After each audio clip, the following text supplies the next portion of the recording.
mentira, apartarnos de lo que nos puede ayudar a ser único y suficiente, de poder mostrar y caminar inteligentemente en medio de esta adversidad de pecado que constantemente nos está acechando. Entonces, la palabra de Dios nos dice en Amós capítulo 5, versículo 4.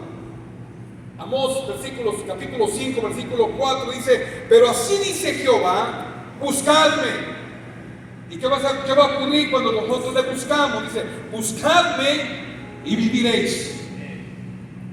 Tenemos la mejor opción que nosotros podemos hacer, y Dios nos da esa decisión para que nosotros podamos dirigir nuestros pasos de la manera correcta. ¿Cómo? Buscándole. Y al hacerlo nosotros lo hagamos, y lo hagamos de todo nuestro corazón, no solamente superficialmente, no solamente parcialmente, no solamente cuando nos sintamos bien. Porque ciertamente hay momentos que humanamente, hermano, nuestro cuerpo nos quiere traicionar. No sé cuántos de ustedes han pasado por ese proceso, o será que solamente yo tengo esas luchas.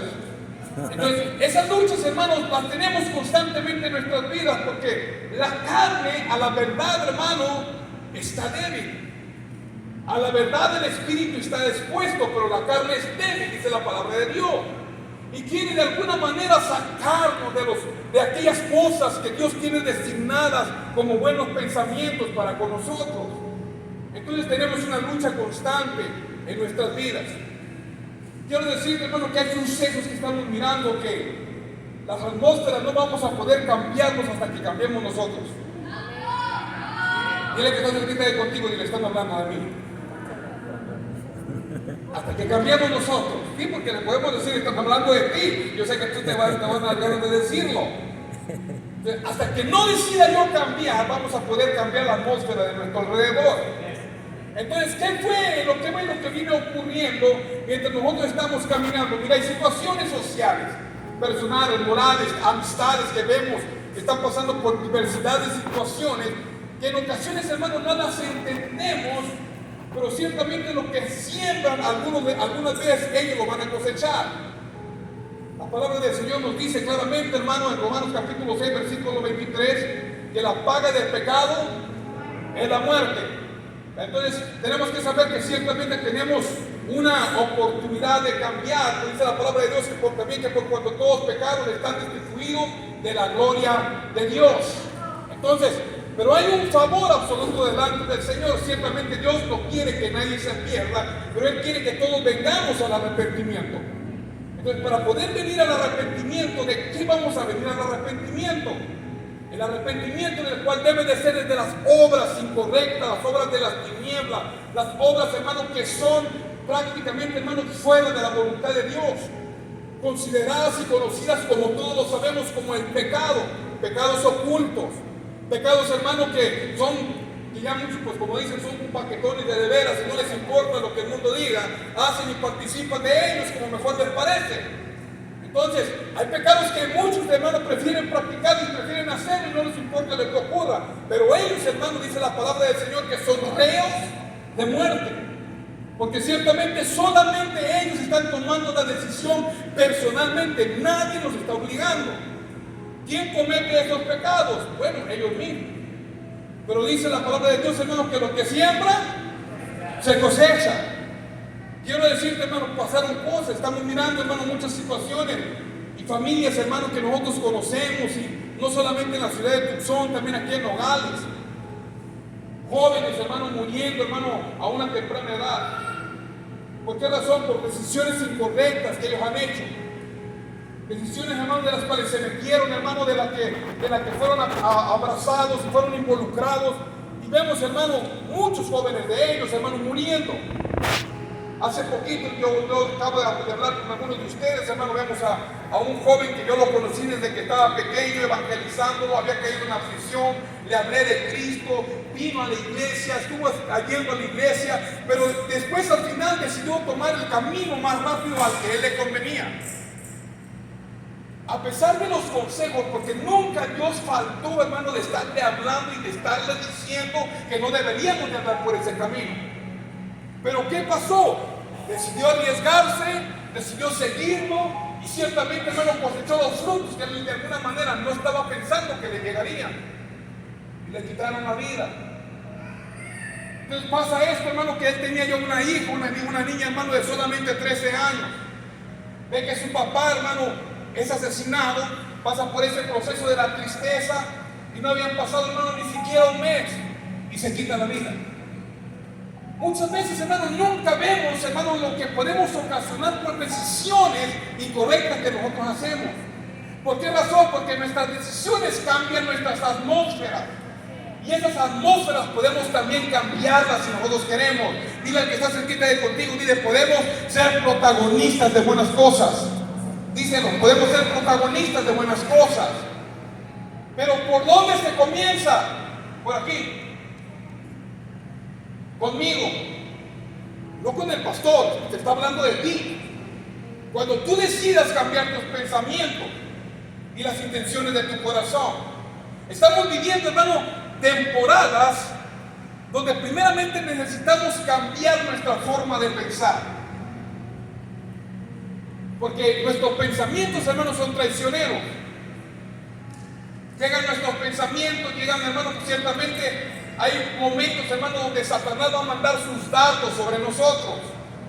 Sabemos muchas veces los riesgos, pero somos tan valientes para esas cosas que decidimos, hermano, tomar el riesgo, no importando los sucesos que después tengamos que enfrentar.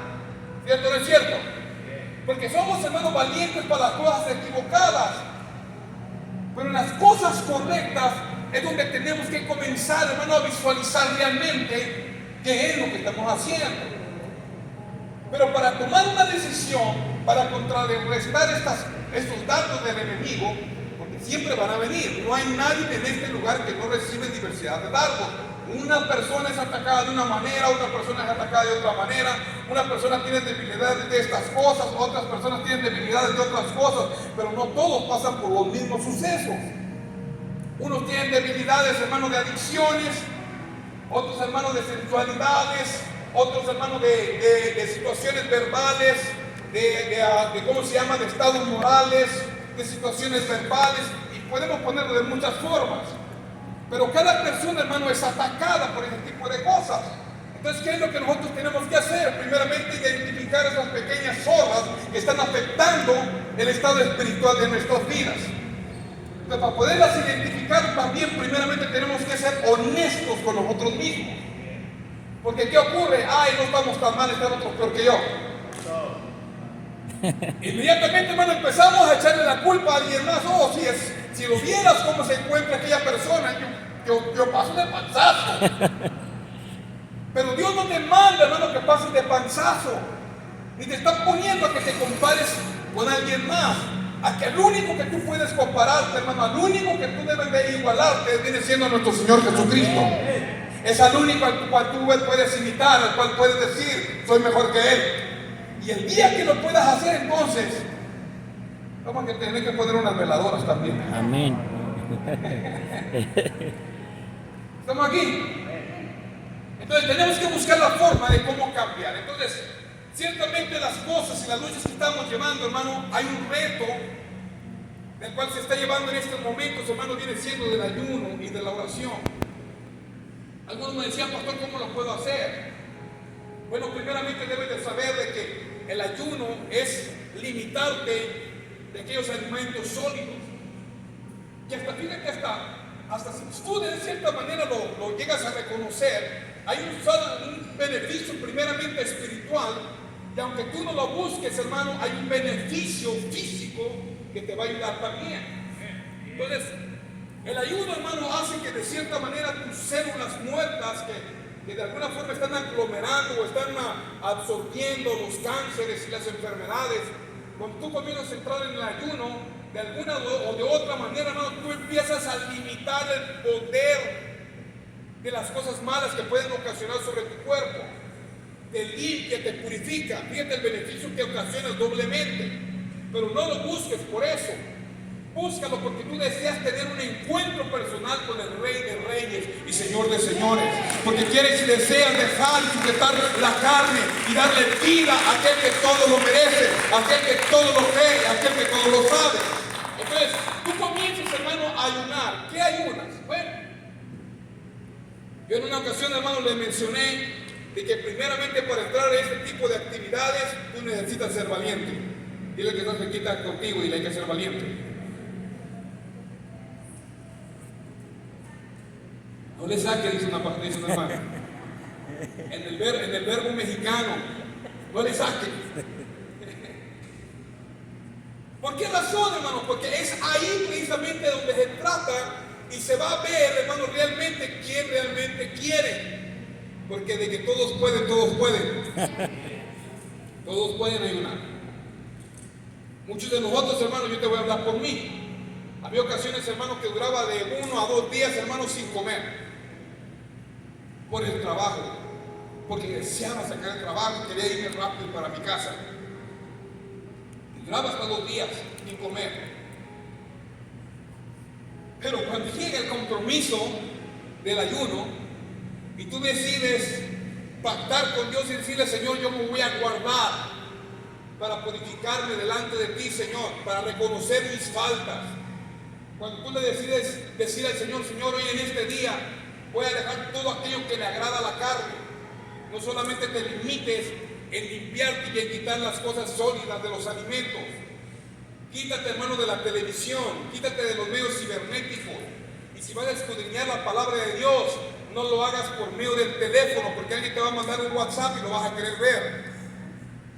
Hazlo por un medio de un libro de hojas, para que no te distraiga, para que no te saque, hermano, de los propósitos que Dios tiene designados para contigo. Te lo está hablando y te lo está diciendo alguien que ha pasado por lo mismo. Porque ciertamente tenía yo al principio esas luchas que yo me ponía según esto a mirar la Biblia por medio de mi teléfono o por medio de mi iPad y de repente ¡pum! Y bien dicen por ahí, la curiosidad mató al gato. Y al rato empieza uno a meter y al rato ves otro mensaje y luego otro mensaje, al rato ya te metiste al Facebook y al rato se te olvidó lo que estabas haciendo. No me digan que no, porque eso es una verdad. Entonces, al rato ya no está ni siquiera, hermano, ¿dónde quedó nuestro Señor Jesucristo? ¿Sabe dónde lo dejé? ¿Dónde quedó? No sé. Amén. Ya no supe dónde se quedó. ¿Por qué razón? Porque te quedaste y te fuiste a buscar lo que también Satanás sabe usar. Yo te he dicho, hermano, los medios cibernéticos es como una espada de 2 filos y nada comparado con la palabra de Dios. Diferente, porque esta daña y ocasiona muerte. ¿Me estoy dando a entender? Entonces, la escritura en Josué capítulo 1, versículo 9, nos dice quiénes son los que pueden entrar, hermano, a lo que es la oración y el ayuno. Oración y ayuno de pacto. Entonces, yo te decía, yo duraba hasta 1 o 2 días sin comer. Cuando yo deseaba, hermano, por ponerme a cuentas delante de Dios, a la hora que estaba ayunando, hermano, ya tenía hambre. Ya quería comer. No había pasado ni 1 hora, hermano, cuando podía adorar 1 o 2 días sin comer, a la hora ya estaba teniendo el hambre de toda la vida. Van a comenzar, hermano, a llegar personas a invitarte que nunca te habían invitado y te están haciendo el platillo que tú prefieres. No es la hermana o el hermano que te invitó a comer, hermano, es el mismo diablo que tuvo que usar a un instrumento para sacarte del propósito. ¿Cuántos me están siguiendo aquí? Amén. Entonces, Amén. por eso la palabra de Dios nos dice, hermano, aquí en Josué capítulo 1, versículo 9. Dice, mira que te mando que y seas valiente. En mi introducción dice, muy valiente. No temas ni desmayes, porque Jehová tu Dios está contigo en donde quiera que tú vayas. O sea, no lo vas a hacer solo. El Señor, hermano, va a estar contigo. Ahora, las luchas y las pruebas que vayan a venir en tu vida, comienza a hablarlas y declararlas delante de Dios. Una declaración es al abrir tus labios delante del Señor, porque hay algo que ocurre cuando tú hablas la palabra. En una ocasión, hermano, me preguntan a un hermano y me dice, pastor, ¿cómo realmente podemos orar delante de Dios? ¿Lo hacemos en silencio o lo hacemos hablando? Delante de Dios no hay problema, el Señor entiende el lenguaje el silencio como lo entiende el verbal, pero el audible es mucho mejor. Cuando tú haces una palabra, hablas una palabra a dos aires, hermano, tú estás profetizando sobre una situación. Por eso Pablo decía, es preferible que profeticen. En la profecía, hermano, tú hablas y declaras: Padre, yo te doy gracias primeramente por tu favor, por tu misericordia, Señor, porque no he sido consumido a pesar de mis faltas, a pesar de mis pecados. Señor, yo te doy gracias por mi familia, te doy gracias, Señor, por mi trabajo. Reconozco, Señor, que no hay nadie como tú. Hablaba hoy, escuchaba el testimonio de mi hermano que estaba en este momento ministrando las dádivas. Señor, te doy gracias porque tú eres quien abre puertas y quien cierra puertas. Tú eres el que das y derrama bendición sobre Amén. los que te buscan. Tú eres el que haces y bendices. Entonces, ciertamente, tú estás hablando, hermano, los aires, cosas que en su momento y en su tiempo tú vas a comenzar a meterlo a tu mente. Y lo que tú declaras y hablas sin pensarlo, algo ocurre, hermano, en el estado espiritual, que ciertamente no es por tu palabra, sino por la fe que tú estás haciendo, que se está presentando delante de los ángeles de Dios, y estás ministrando sin saberlo a ti mismo y a tu cuerpo. Muchas veces, hermanos, si te hablan, eres un inútil, eres un bueno para nada, eres un inservible. ¿Qué comienza a pasar contigo cuando algo de eso se empiezas a escuchar? Empiezas a sentirte que eres un bueno para nada, que eres un inservible, que eres que no sirves para nada. Entonces, todo eso, hermano, comienza a estar sobre tu vida. Pero los judíos, incluso hasta en este momento, hermano, tienen ellos una confianza plena de que cuando hablan cosas sobre sus hijos, nunca hablan estas palabras de maldición. En ocasiones, hermano, en una ocasión un hombre dice que hablaba y declaraba sobre su hijo, que su hijo, hermano, no quería ser aceptado en la escuela. Y en la escuela, hermano, le mandaron decir que su hijo no servía absolutamente para nada. Sacaba malas calificaciones. Y el padre, hermano, siendo judío, le dice: hijo, los maestros que tú tienes no tienen la capacidad suficiente para saber de lo que tú eres capaz. Por eso no saben calificarte. Pero tú eres un inteligente, un profesional. Tú eres alguien grande. Tú vas a sobresalir. Vas a dejar sueños y cosas grandes sobre la vida, sobre la tierra, sobre el mundo. Tú vas a marcar la historia de tu ciudad. Tú vas a marcar la historia del tiempo que estamos viviendo. Amén. Y esas palabras que tú hablas sobre tus hijos, hermano, se quedan en sus pensamientos. Yo soy alguien grande. Yo lo voy a lograr. El mundo va a hablar de mí. El mundo va a saber quién soy. ¿Por qué? Porque tú hablaste y dijiste algo correcto sobre ellos. No declaraste la maldición de la inutilidad. ¿Por qué? Porque cuando tú hablas palabras de fe, palabras que levantan, que palabras que soportan, lo que tú hables, lo que tú digas, eso va a ser en el nombre precioso de Jesús. Habla salud, habla vida sobre tus hijos. No te calles. Tenemos, hermanos, que comenzar a hacer declaraciones correctas. Si es cierto, hermano, nuestros hijos de por sí ya tienen luchas. Ellos tienen luchas allá afuera. Ya de por sí pasan por pruebas, hermano, y por vejaciones. Y todavía llegar al lugar, a su casa, donde supuestamente deben de sentirse seguros y escuchar palabras negativas, hermano, los aplastas. Háblales palabras. ¿Sabes qué, amigo? Yo no sé lo que estás pasando. Sí, es cierto, tú estás teniendo lucha. Es cierto, tú estás teniendo pruebas. Pero yo sé que vas a ser alguien grande. Yo sé que tú vas a alcanzar y vas a poder seguir hacia adelante en medio de las adversidades del tiempo. Y háblale. Háblale de lo que Dios puede hacer con ellos. Ten fe. Porque sin fe, dice la palabra del Señor, es imposible agradar a Dios. Tienes que hablar fe. Tus palabras, hermana, tienen poder. Te lo voy a volver a decir. Tus palabras tienen poder. Amén. Y no es en el tiempo tuyo, hermano, es en el tiempo de Dios. Tú encárgate de hacer las cosas de Dios y el Señor se va a encargar de lo demás. Pero ocúpate en las cosas del reino de Dios. No dejes a lo último al Señor. Porque es uno de los errores que a veces ocurren en los seres humanos. Dejamos a Dios, hermano, en el último lugar, pero queremos que Él nos ponga en el primero. Sí, hermano, Dios puede ponerte, hermano, a prueba para saber qué tanto realmente le amas. Pero sostente, si Él ha dicho algo y tú lo crees, Él lo va a hacer.